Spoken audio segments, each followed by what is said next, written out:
Quand on pense à la pollution de l'eau et des milieux naturels, on a souvent en tête la marée noire, donc les hydrocarbures, ou les rejets intempestifs d'eau usée dans la rivière qui provoquent la mort instantanée d'un grand nombre de poissons.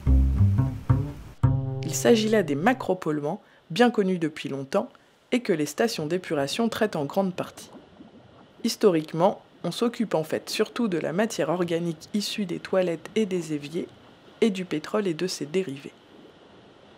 Mais il existe une autre forme de pollution, beaucoup plus discrète, ce sont les micropolluants. Les micropolluants sont des molécules chimiques présentes en très petite quantité dans notre environnement, eau, air et sol. Ils sont liés à nos modes de vie contemporains car les objets et produits qui peuplent notre quotidien sont faits d'un très grand nombre de substances chimiques. Les micropolluants, même quand ils se dégradent, s'accumulent dans l'environnement et perturbent les écosystèmes. Ils sont néfastes pour le vivant même à très faible dose, et on estime aujourd'hui qu'environ 100 000 molécules chimiques sont potentiellement concernées. Les professionnels de l'écologie suivent les micropolluants dans l'eau depuis environ 40 ans. La surveillance est compliquée et nécessite des appareils de mesure sophistiqués, même si la technologie s'améliore et permet de repérer de plus en plus de polluants à des concentrations toujours plus faibles.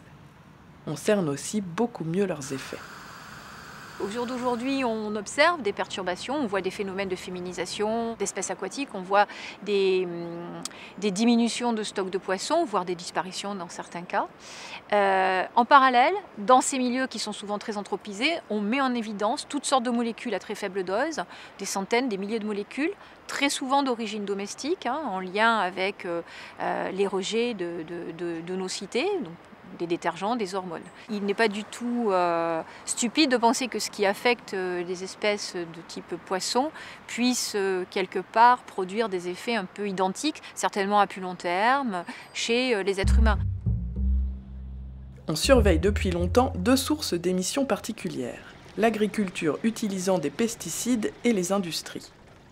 Les travaux scientifiques récents montrent que ce ne sont pas les seuls responsables.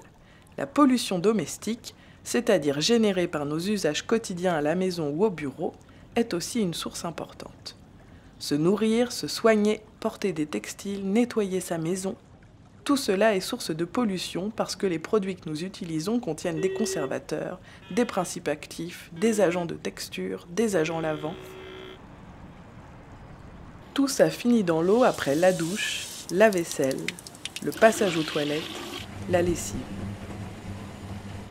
C'est particulièrement problématique en ville où un grand nombre de gens vivent concentrés dans un même espace. En 2013, l'AFB, les agences de l'eau et le ministère de l'écologie ont lancé un programme de recherche national sur les micropolluants liés aux activités urbaines, pour en savoir un peu plus sur la pollution des milieux aquatiques en ville et explorer les solutions qu'on peut y apporter.